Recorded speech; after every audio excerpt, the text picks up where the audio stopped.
This video is for people who engage in debating abortion who want to correctly understand the other side.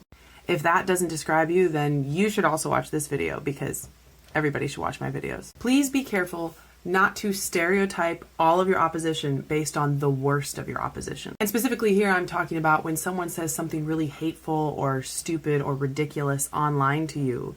Be careful not to think, oh, that's just how my opposition is. So if you are pro-life and you have a pro-choicer saying really aggressive things about how they think you're a moron or they wish you'd been aborted or something like that, yes, that's extremely obnoxious and dumb, but don't think, oh, this is just how pro-choicers are. There are a lot of pro-choice people who would agree with you that those comments are absurd. Reverse is also true. If you're a pro-choice person and you have some pro-life troll who's talking about how they think women should be publicly executed or people just can't keep their legs closed, that's awful and they're terrible. But don't confuse that with that's just how pro-lifers think. There's a lot of pro-lifers who hate that stuff. I'm not asking all of us to be more nuanced because it's kinder or more respectful. I'm asking us to do it for the sake of accuracy. We want to be careful about selection bias and confirmation bias. Selection bias is when you have an unrepresentative sample of some phenomenon and you accidentally think that it represents everything else. So for pro-lifers, I think most pro-choice people don't argue about abortion at all. And if they do, maybe it's in their real lives with people they know, but it's not online. If you're arguing online, you're already talking to just a subset of the whole of pro-choice people.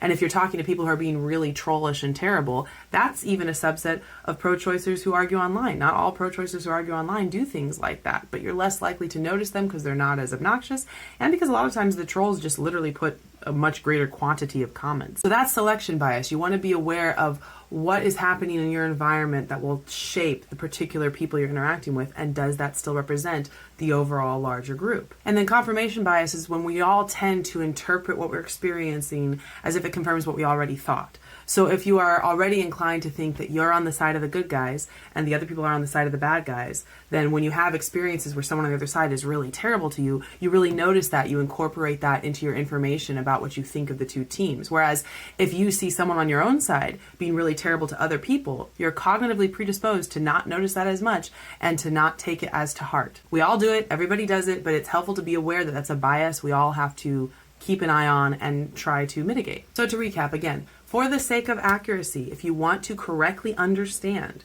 the other side on the abortion debate or on any debate, just be careful that when you have really bad experiences with the worst of the other side, you don't accidentally start thinking, this is just how my opposition is. So of course they would have all these negative personality traits and we would not.